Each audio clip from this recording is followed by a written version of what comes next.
Hello दोस्तों, क्या हाल चाल।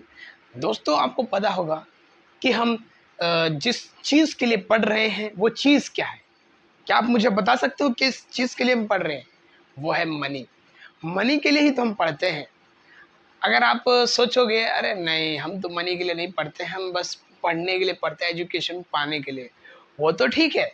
लेकिन तुम कुछ छुपा रहे हो, बताने से घबरा रहे हो। डरना क्या, बताओ। मनी से ही तो सबको लगाव है, मनी ही तो चाहिए। आज का मीडियम क्या है? हर चीज़ कुछ भी लेना हो तो मनी ही तो है। वही तो है जो पार्ट है लाइफ का। अगर वो ना हो तो कुछ ना हो। गरीबी की रेखा बढ़ जाती है उस मनी की वजह से, जिसके पास ना हो। जिसके पास हो वो गरीबी रेखा को पार करके इतना रिच हो जाता है कि लग्जरी से लग्जरी लाइफ जीता रहता है। वही मनी के बारे में हम बात करने वाले हैं। आज इस चैप्टर को शुरुआत करने वाले हैं इस मनी का। तो देखिए, मनी जो था पहले, आज जो मनी है वो पहले ऐसा नहीं था। तो पहले कैसे चलता था? आज हम आसानी से एक्सचेंज कर पाते हैं, कुछ भी चीज़ हम खरीद पाते हैं आराम से। हम गए दुकान में, दुकान से खरीद के ले आए, अब हमने ले लिया, चले हम हमने खरीद लिया। लेकिन अगर हम सोचे कि पहले ज़माने में क्या चलता था, मनी तो उस वक्त था नहीं, तो उस वक्त क्या चलता था? तो मेरे प्यारे दोस्तों, उस वक्त चलता था बाटा सिस्टम, वस्तु विनिमय पद्धति। ये क्या है? ये वो चीज़ है जो आपने 10वीं क्लास में पढ़ रखा है इकोनॉमिक्स में। अगर आपको याद नहीं है तो मैं फिर से बता देता हूँ। Barter system is an exchange of goods for goods, यानी जो गुड्स से गुड्स को एक्सचेंज कर पाते थे उसी को ही कहते थे बाटर असिस्टेंस।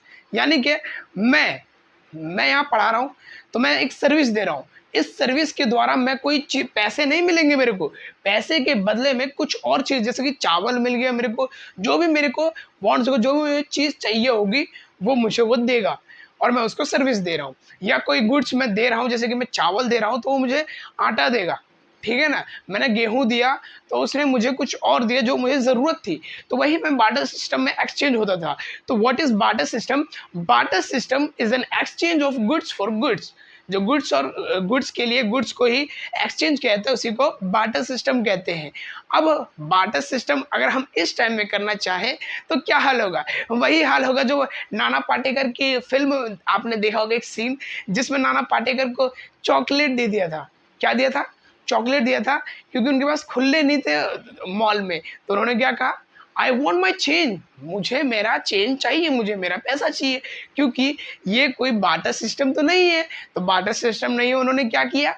अगर तुम ऐसा नहीं मानोगे तो यू विल गेट दिस चप्पल। चप्पल जो है मेरे पास, वो चप्पल लो मेरा। ये चप्पल 250 का, ये चप्पल 250 का। जो मैंने सामान लिया उसके पैसे मेरे पास वापस ला। बंदा वहीं पे फ्लैट हो गया, नहीं मेरे को नहीं चाहिए। अब उसको पैसे देने पड़ गए। तो इसका मतलब क्या हुआ कि बाटर सिस्टम अब वो नहीं चलता है। बाटर सिस्टम अब हमारे पास मनी चलता है, बाटर सिस्टम। लेकिन थोड़ा थोड़ा बाटर सिस्टम अभी भी चलता है।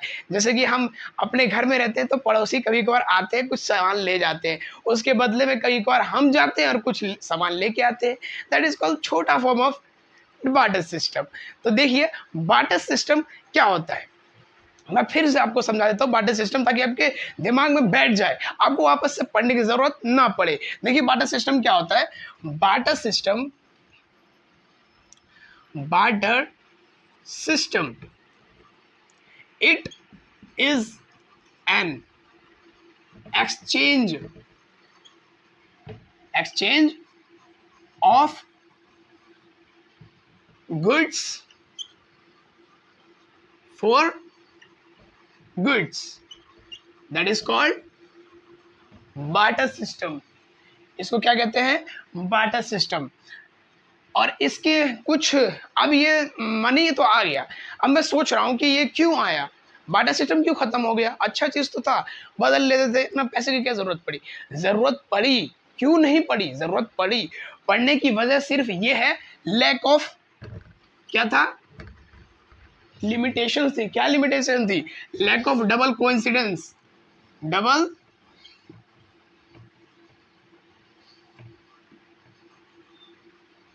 Coincidence of wants, lack of double coincidence of wants. अब ये क्या होता है?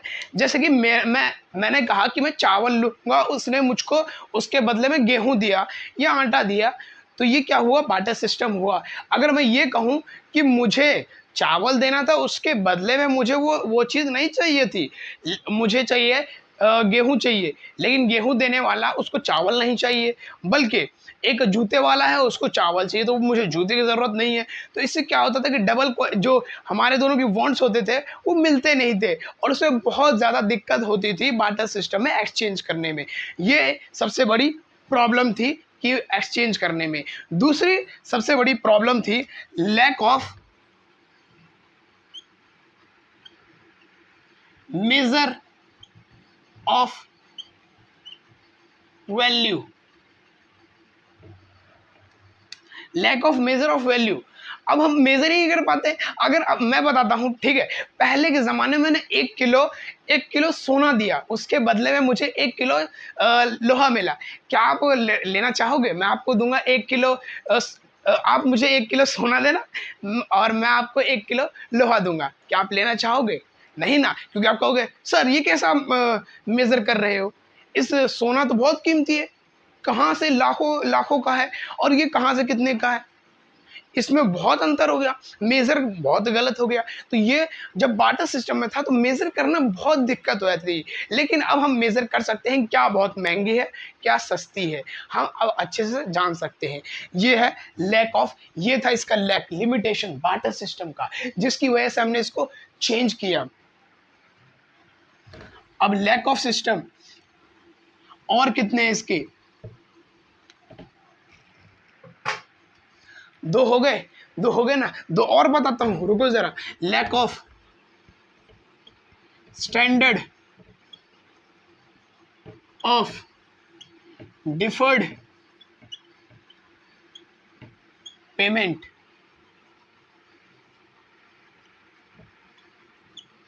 Lack of standard of deferred payment क्या होता है? देखो, स्टैंडर्ड ऑफ डिफर्ड पेमेंट मतलब कि फ्यूचर के लिए पे करने के लिए, यानी कि फ्यूचर मतलब अभी मैंने पे नहीं किया, मतलब फ्यूचर के लिए, तो इसका मतलब क्या? उधारी। तो मतलब ये है कि उधारी नहीं ले सकते। अब मैं कहूँ कि उधारी क्यों नहीं ले सकते, हमने ले लिया उसको वापस देंगे। अरे मैं एक बताओ, मैंने किसी से 1 किलो आम लिया, ठीक है, मैंने 1 किलो किसी से आम लिया, उसको मैंने कहा कि मैं उधारी पे ले रहा हूँ, 1 महीने बाद तो मैं ऐसे ही दे दूंगा। क्या श्योरिटी है कि मैं वही के वही वैसे का वैसा ही दूंगा? कच्चा नहीं दूंगा, पक्का नहीं दूंगा। क्या पता उस सीजन में आम ही ना बने, आम बने तो कच्चा बने, सेम वैसा ना बने जैसा मेरा था। और हो सकता है, चलो आम का छोड़ो, किसी और चीज़ का, चाहे लोहा हो तो जंग पड़ जाएगा, चाहे कोई और लकड़ी हो, लकड़ी का फर्नीचर हो तो उसमें भी दीमक पड़ जाएंगे, कुछ ना कुछ चीज़ें होंगी जो खराब ही हो जाएंगी, जो हम सेम टू सेम वापस नहीं दे पाते थे। That is why lack of standard of deferred payment, उस वक्त उधारी नहीं चलती थी। और जो चौथा चीज़ है वो तो आपको बहुत अच्छा लगेगा, कहोगे ये भी सही है, lack of store of value. Lack of store of value. क्या कहना चाहोगे lack of store of value? इतना तो समझ गया, जो वैल्यू स्टोर कर सके। मतलब इसका है कि मैंने जो जैसे कि मैंने 1 किलो आम लिया, उसके बदले मैंने कुछ दिया था, तो क्या मैं वो जो आम है, मैंने भंडार ले लिया आम का, ठीक है, मैंने ले लिया है, क्या मैं उसको अपने पास रख सकता हूँ, स्टोर कर सकता हूँ? क्या वो खराब नहीं होगा, सालों साल खराब नहीं होगा? बिल्कुल होगा। तो इस मीडियम ऑफ एक्सचेंज के लिए हमें क्या जरूरी पड़ गया कि हमने मनी को लाया। तो money is the solution of barter system, the limitation of barter system. कैसे? तो मैं आपको वही चीज बताने वाला हूं जो मेरे एक सर ने बताया था बहुत ही आसान तरीके से, कि money is a matter of function for, के money is a matter of function for a medium, a measure, a standard and a store. A medium, a measure, a standard and a store. That is called money, जो हम पढ़ने वाले हैं, जो कि यही इनके लैक, मैंने क्या बताया, लैक ऑफ डबल कोइंसिडेंस, तो उसका जो फुलफिलमेंट करता है वो मनी करता है। क्या करता है? Medium of exchange. हमारा क्या था? कोइंसिडेंस नहीं बनता था, वांट्स, कि हम क्या खरीदे क्या ना खरीदे, लेकिन मनी की वजह से हम खरीद पाए। दूसरा हमारे पास लैक क्या था? लैक ऑफ क्या था? याद करो। लैक ऑफ हमारे पास बहुत ही आसान चीज था। लैक हमारे पास क्या था? स्टैंडर्ड ऑफ पेमेंट नहीं था, डेफर्ड पेमेंट नहीं था, lack of store of value नहीं था, lack of measure of value नहीं था। यही चीजों को हमने जब बनाया तो वही मनी बन गया।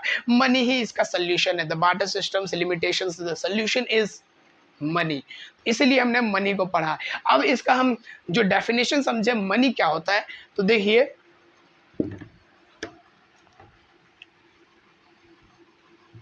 मनी मनी क्या होता है, देखिए money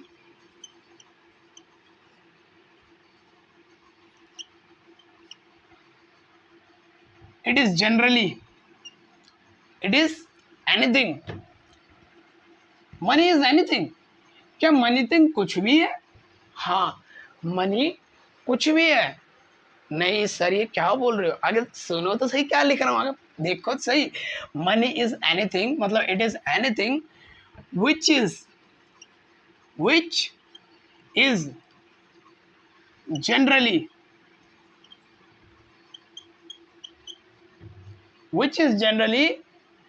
accepted it is anything which is generally accepted as a क्या, as a medium as a medium of exchange, medium of exchange, measure of value, measure of value, store of value, and means for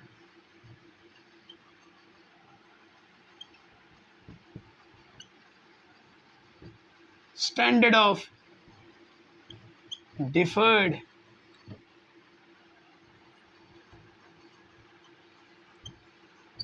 payment. It is anything which is generally accepted as a medium of exchange, measure of value, store of value, and means for standard of deferred payment.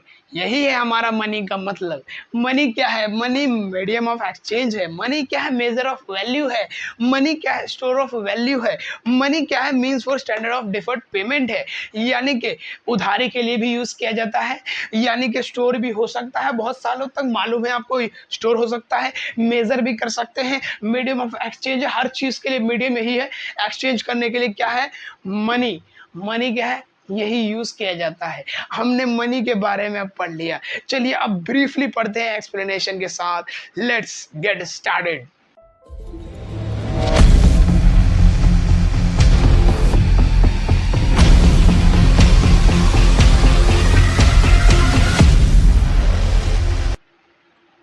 चलिए दोस्तों, money का concept तो हमने समझ लिया। अब money के types समझने की बारी है कि मनी कितने टाइप्स के होते हैं। देखिए मनी होते हैं, पहला फिएट मनी। फिएट मनी क्या होता है? फिएट मनी वो money which is order from the government to act as money. यानी कि जो मनी है वो ऑर्डर की, वो गवर्नमेंट के द्वारा जिसको कहा जाता है कि वो मनी की तरह यूज किया जाएगा, वो मनी है, that is called fiat money. और दूसरा है legal tender money. Legal tender money वो मनी है जो कि गवर्नमेंट के द्वारा लीगल है ताकि वो मेक पेमेंट कर सके, that is called legal tender money. जो कि जैसे कि हमने कोई भी ऑब्लिगेशन हम पे लगा है उसके लिए हमें पैसे भरने पड़े, तो क्योंकि वो क्या है?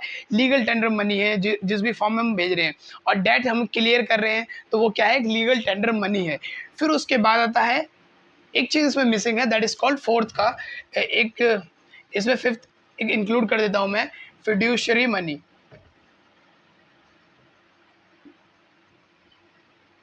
Fiduciary money. अब फिड्यूशरी मनी क्या होता है? फिड्यूशरी मनी होता है non legal tender of money. इसको हम non legal tender of money भी कहते हैं। कैसे? देखिए समझिए, लीगल टेंडर मनी जो कि हम यूज कर सकते हैं लीगली किसी भी फॉर्म को मेक पेमेंट के लिए, और नॉन लीगल टेंडर मनी वो पेमेंट है जो कि ट्रस्ट पे चलता है, जिसको हम लीगली, गवर्नमेंट के द्वारा लीगली नहीं कहा है कि ये चल सकता है, इसको ले सकते हो तुम, लेकिन उसको ट्रस्ट के ऊपर चलता है। जैसे कि चेक में मैंने साइन करके दिया, पैसे गए, तो ट्रस्ट पे चल रहा है, वो कोई गवर्नमेंट के ऊपर नहीं चल रहा है, वो ट्रस्ट पे चल रहा है। बैंक ओवर ड्राफ्ट मिल रहा है, पैसे हमको मिल रहे हैं, तो वो ट्रस्ट पे मिल रहे हैं। बैंक हम पे ट्रस्ट करिए तब जाके हमें पैसे मिल रहे हैं, तब जाके हमें लोन मिल रहा है, that is called fiduciary money, that is also known as non legal tender money। अब हम तीसरे बात है high powered money. High powered money क्या होता है? हाई पावर्ड मनी वही जो हमारे पास जेब में पैसे हैं, जो भी जेब में पैसे हैं वो हाई पावर्ड मनी, और जो भी हमारे बैंक में पैसे हैं, हमारे जो भी बैंक में डिपॉजिट हैं, वो हाई पावर्ड मनी है, जो कि आरबीआई या गवर्नमेंट के द्वारा बनाए जाते हैं। वही करेंसी को कहते हैं हम हाई पावर्ड मनी। तो आप समझ गए होंगे, जो आप यूज़ करते हो। इतनी देर से मैं जब इतनी fiat money, legal tender money, fiduciary money इतना बोल रहा हूँ, तो आप सोच रहे हो क्या बोल रहे हैं, लेकिन जब मैंने कहा हाई पावर्ड मनी, और जो चीज़ हमारे पास होती है हमारे पॉकेट में, जिस चीज़ के लिए हम यूज़ करते हैं, वो चीज़ जब मैंने कहा तो आपको अच्छे से समझ में आ गया कि हाँ, ये चीज़ है जो मनी हम यूज़ करते हैं, हमारे बैंक में भी है और हमारे पॉकेट में भी होता है, सेविंग्स में होता है हाई पावर्ड मनी। और दूसरा होता है फुल बॉडीड मनी। क्या क्या होता है? फुल बॉडीड मनी, ऐसे मनी जिसका कॉमोडिटी प्राइस भी सेम होता है। यानी कि एक मनी है वो 25 का है, 25 का है, और वही चीज़ चीज़ भी 25 का ही है कॉमोडिटी। चलो मैं लेट्स एन एग्जांपल, मैं एग्जांपल लेता हूँ। एक चांदी का सिक्का है, ठीक है। चांदी का सिक्का जितने का वैल्यू होगा, जितने का सिक्का होगा, उतने का ही उसका मनी का वैल्यू भी होगा, है ना। तो यही क्या है? Full bodied money. जितना कॉमोडिटी है, जितने का है, उतना ही वो मिलेगा, उसी वो उतने ही पैसे का। That is called full bodied money. ये है हमारे टाइप्स ऑफ मनी। कितने टाइप्स होते हैं? 5 टाइप्स के होते हैं। वैसे तो बहुत सारे टाइप्स होते हैं अलग अलग के, लेकिन मैं आपको वही बताने वाला हूँ सिलेबस के टाइप पे कि एक होता है fiat money, that is which is order from the government to act as money, ठीक है। लीगल टेंडर मनी, जो कि लीगली यूज किया जाता है, गवर्नमेंट के द्वारा लीगली यूज किया जाता है मेक पेमेंट के लिए। नॉन लीगल टेंडर मनी यानी कि fiduciary money, fiduciary money use किया जाता है ट्रस्ट के बिहाफ पे, ट्रस्ट के बिहाफ पे चलता है, जो कि लीगली गवर्नमेंट के द्वारा नहीं होती, और ये लीगली होता है गवर्नमेंट के द्वारा। जो भी अपने लोन्स है जो भी है उसको क्लियर करने के लिए, और यहाँ पे लोन मिलता है जो भी ट्रस्ट के द्वारा। और हाई पावर्ड मनी, जो कि हमारे पास जेब में है पैसे, जो भी हमारे बैंक में है। और फुल बॉडीड मनी, वो मनी जो कि एक कॉमोडिटी है दूसरे कॉमोडिटी के इंट्रिंसिक है। इंट्रिंसिक माने होता है कि एक जो कॉमोडिटी है और जो दूसरी चीज़ है, दोनों का जो मेल है, दोनों का जो वैल्यू है मेजर किया जाए तो दोनों का सेम आता है, इक्वल आता है। That is called full bodied money. यही है हमारा 5 टाइप्स ऑफ मनी। चलिए एक और चीज़ मैं आपको बताना चाहूँगा कि मनी के टाइप्स में, मनी का जो डेफिनेशन मैंने बताया था कि money is anything which is generally accepted as a medium of exchange, measure of value, store of value and means for standard of payment, deferred of payment, है ना। तो ये क्या है? ये मनी का डेफिनेशन है बुकिश लैंग्वेज का, जो कि बुकिश लैंग्वेज का डेफिनेशन है, लेकिन इसका एक लीगल डेफिनेशन भी है, लीगल मतलब भी है, उसको हमें जानना ज़रूरी है। तो मैं आपको बताना चाहूँगा कि वो क्या है। तो पहले इसको क्लियर कर लेते हैं, पूरे ब्लैक बोर्ड को, व्हाइट बोर्ड को क्लियर करने के बाद बताना चाहूँगा कि मनी लीगली क्या क्या है। मनी है, इसको लीगली क्या कहा जाता है?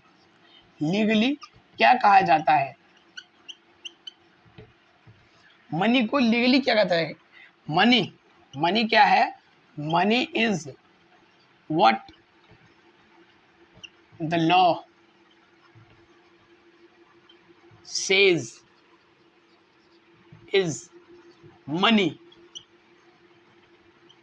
What? Money is what the law says is money. Money वो है जो लॉ कहे वो मनी है। क्या है, समझ में नहीं आया। इसका मतलब ये है कि गवर्नमेंट जो भी चीज़ कह दे कि वो मनी है, दैट इज मनी। जैसे कि मनी, जैसे कि अभी हम मनी का यूज़ कर रहे हैं, तो धीरे धीरे क्या आया? डिजिटल इंडिया आ गया। डिजिटल इंडिया के द्वारा हमने क्या यूज़ किया? यूपीआई यूज़ करने लग गए। तो वो क्या है? एक फॉर्म ऑफ मनी है जो कि हम यूज़ करते हैं। That is also a this meaning कि money is what the law says is money. अगर आरबीआई ने, गवर्नमेंट ने कहा ही नहीं होता कि हम इसको नहीं मानते लीगल, तो वो यूपीआई चलता ही नहीं। तो चलाया किसके द्वारा गया है? चलाया गया आरबीआई के द्वारा। तो money is what the law says is money, मतलब गवर्नमेंट के द्वारा जो भी कानून के द्वारा जो भी जिसको मनी माना जाएगा वो मनी है। अब डिजिटल रुपी आ चुका है, तो डिजिटल रुपी को हमने क्या माना है? पैसा है, करेंसी है। क्यों? क्योंकि लॉ ने कहा है। अगर लॉ ने कहा है वो तो मनी है, तो मनी है वो। दैट इज कॉल्ड, वी से legally money is what, money क्या है? The law says is money, जो कानून कहती है, जो गवर्नमेंट कहती है मनी है। समझ गए? मनी वो है जो गवर्नमेंट कहती है जो मनी है। समझ में आ चुका होगा क्या होता है मनी। अब हम समझते हैं मनी सप्लाई को। देखिए मनी सप्लाई, अब यहाँ से लीगली को हटाओ और सप्लाई को लाओ। सप्लाई का मतलब होता है जो चीज़ें सप्लाई में हो, चलती हो, डिमांड है, सप्लाई है, आपको और अच्छे से समझ में आएगी। आपने पढ़ रखा है माइक्रो में, मैं जानता हूँ आपने पढ़ रखा है, डिमांड सप्लाई पढ़ रखा है। डिमांड मैंने जो मांग की है, सप्लाई जो भी मैं पूरी करने, मांग को पूरी करने के लिए उसको दे रहा हूँ, दैट इज कॉल्ड सप्लाई। ठीक है ना। अब मनी सप्लाई क्या होता है? What is money supply? Money supply क्या है? Money supply it is an stock concept. Stock concept है, हाँ बिल्कुल, क्योंकि मनी जो है पूरे इंडिया में सबके पास क्या है? एकत्रित है, एकत्रित है, एक सबके पास मौजूद है। तो ये क्या है? It is a stock concept. Stock concept, तो इसका मतलब क्या हुआ कि द टोटल स्टॉक और the total stock or value sorry, the total stock or value नहीं, sorry, volume,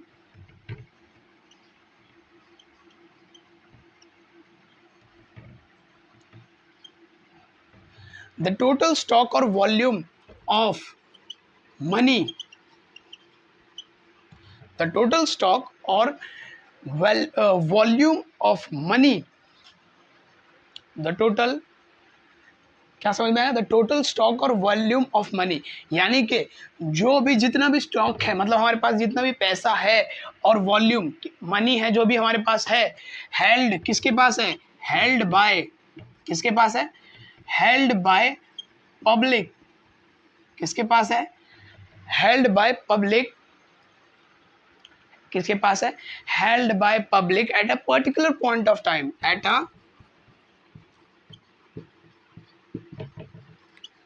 at a particular point of time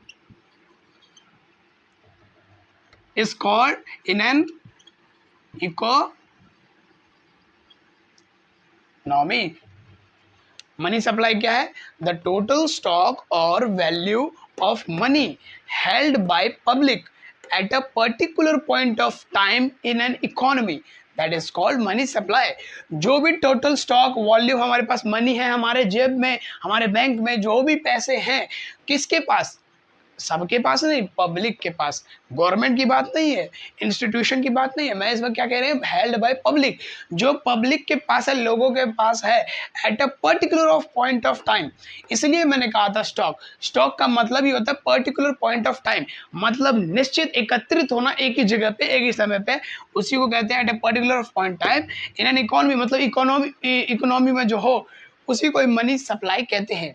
आसान शब्दों में बताऊं, तो जो पैसे जितने भी आरबीआई जितने भी पैसे हमको मिलते हैं, उनके द्वारा जो वो प्रिंट करते हैं, वो इशू करते हैं, फिर हमें मिलते हैं। जितने भी जितने भी पीपल्स हैं, उसके पास जेब में पैसे हैं, उसके बैंक में पैसे हैं, वो पैसे एक स्टॉक के हैं, क्योंकि वो फ्लो नहीं होते पैसे, हमारे पास हैं, वो पैसे उड़ थोड़ी गए, हमारे पास ही तो हैं, रहते ही हैं हमारे पास, तो स्टॉक है, that is called stock. Stock वो चीज़ है जो ठहर हो और जो घूमते जाए, उसको बोलते हैं फ्लो, जो कि हम फर्स्ट चैप्टर में पढ़ने वाले हैं, उस पर भी हम बहुत जल्दी पहुंचने वाले हैं। पहले हमने ये मनी का चैप्टर इसलिए शुरू किया ताकि समझ में आसानी से आ सके, क्योंकि सबको प्यारा है मनी, तो मनी के बारे में अगर पहले ही पढ़ ले तो शानदार जो पढ़ने का मज़ा है वो बढ़ जाता है। तो money supply the total stock or volume of money held by public at a particular point of time in an economy, that is called money supply. अब मनी सप्लाई का फॉर्मूला है M1 M2 M3 M4। चार तरह के होते हैं, M1 M2 M3 M4, लेकिन हमें हमारे सिलेबस के मुताबिक M1 ही पढ़ना है। हमें क्या करना है? M1 ही पढ़ना है। So as we can go as M1 क्या होता है, ये क्या चीज़ है, समझ में नहीं आया। तो फॉर्मूला ये है M1 equals to CC plus DD plus OD। ये क्या है? CCDD OD। बहुत पहले बहुत M1 क्या होता है? देखिए, ये M1 है मनी सप्लाई। मनी सप्लाई का M1 मतलब चार तरह के होते हैं मनी सप्लाई के, M1, M2, M3, M4। लेकिन हम एक ही पढ़ने वाले हैं क्योंकि सिलेबस में एक ही है, ज़्यादा क्यों पढ़े, तो एक ही है। तो CC plus DD plus OD। CC मतलब करेंसी जो भी हमारे पास है, जैसे कि कैश के फॉर्म में है, कॉइन्स के फॉर्म्स में है, वो क्या है हमारे जेब में जो है कैश के, और कैश और कॉइन्स हमारे करेंसी जो भी हमारे जेब में है वो क्या है हमारा सीसी है। करेंसी जो कि हमारे पास है, जो भी हमारे पास पैसे हैं उसको सीसी बोलते हैं।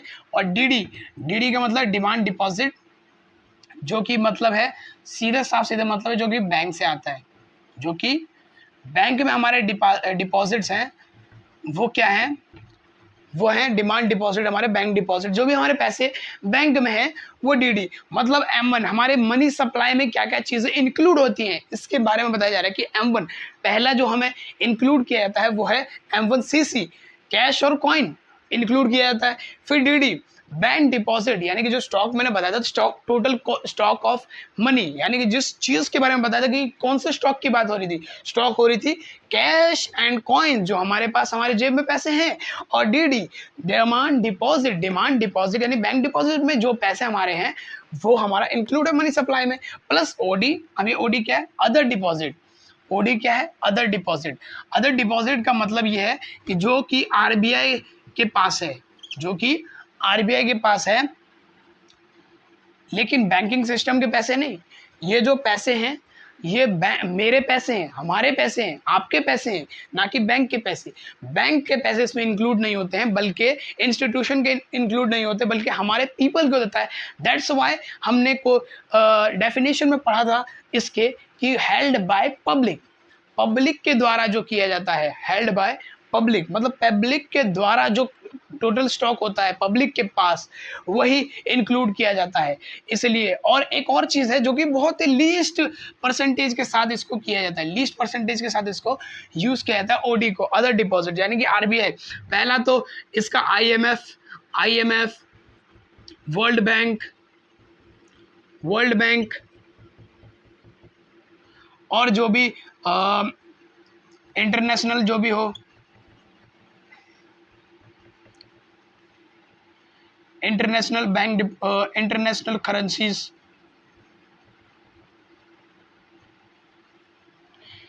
इंटरनेशनल जो भी चीज़ें, देखो आरबीआई के पास जो भी इंटरनेशनली चीज़ मौजूद हो, फॉरेन के पैसे मौजूद हो, फॉरेन का वर्ल्ड बैंक का पैसे मौजूद हो, जो भी फॉरेन की चीज़ें हैं पैसे जो फॉरेन के हो, हमारे यहाँ के नहीं, फॉरेन के, तो जो भी आरबीआई के पास पैसे हैं फॉरेन के, इंटरनेशनल बाहर के, तो वो डिपॉजिट होते हैं हमारे M1 में, M1 में आता है। That is called, we say that M1 equals to CC plus DD plus OD, currency in cash plus demand and deposit plus other deposit. यही है हमारा मनी का कॉन्सेप्ट कि मनी क्या है। तो मैं आपको ब्रीफली फिर से समझाना चाहूँगा। Money is a concept which is used as, money is anything which is generally accepted as a medium of exchange, measure of value, store of value and means for standard of deferred payment। अब इसका legally मतलब भी है, money is what the law says is money. Money वही है जो government कह दे वो मनी है। हमने ये चीज़ पढ़ा। टाइप में हमने 5 चीज़ों के बारे में पढ़ा कि मनी फिएट मनी है, फिड्यूशियरी मनी है, लीगल टेंडर मनी है, मनी फुल बॉडीड मनी है, मनी हाई पावर्ड मनी है। टाइप्स पढ़ लिए। मनी क्या चीज़ है, मनी से पहले क्या यूज़ किया जाता था, किस वजह से जो पहले चलता था उसको हटा के उसके बाद मॉडिफाई करके हम मनी लाए, और मनी का किस तरीके से आगे बढ़ता गया और इसका आगे हम इसका यूज़ कर पाए। मनी हमको प्लास्टिक मनी भी है जिसको हम क्रेडिट कार्ड डेबिट कार्ड के नाम से भी जानते हैं। मनी सॉफ्ट मनी भी है जो कि हम यूपीआई के थ्रू यूज़ करते हैं। डिजिटल मनी है जो कि हम डिजिटल रुपी और यूपीआई के थ्रू करते हैं। हार्ड मनी भी है जो हमारे पास कैश है जो कि हम यूज़ करते हैं। यही हमारा मनी है जो चैप्टर है आज कंप्लीट होता है। सो जो भी नोट्स हैं इसका आपको डिस्क्रिप्शन के नीचे मिल जाएंगे। अगर आपको डिस्क्रिप्शन के नीचे ना मिले तो हमारा व्हाट्सएप चैनल भी है जिसमें हमने आपके लिए नोट्स शेयर कर दिया है, उस पे अपलोड कर दिया है, तो आप उस पे देख सकते हैं। हर जो भी चीज़ें होंगी, टेस्ट सीरीज़ होंगी, जो भी बढ़िया से बढ़िया चीज़ होगी, test series, notes, handwritten notes आपको बढ़िया से बढ़िया अच्छे क्वालिटीज़ के मिलेंगे, आपको मिल जाएँगे। आप उसको क्या कर सकते हो, मॉडिफ़ाई कर सकते हो अपने हिसाब से, ताकि आपको जो समझ में आ सके। मैं आपको क्या कर सकता हूँ, आपको मदद कर सकता हूँ, किस तरीके से नोट्स बनाए जाते हैं। अगर आप उतना भी जो मैंने किया कर रखा है नोट्स, वही उतार लें तो बहुत वेल एंड गुड है। लेकिन अब अगर आप उसको मॉडिफ़ाई करेंगे तो आपको और ज़्यादा समझ में आएगा, क्योंकि आपको खुद समझने की कोशिश करोगे कि क्या आ रहा है। सो आज के लिए सिर्फ इतना ही, मिलते हैं अगली क्लास में।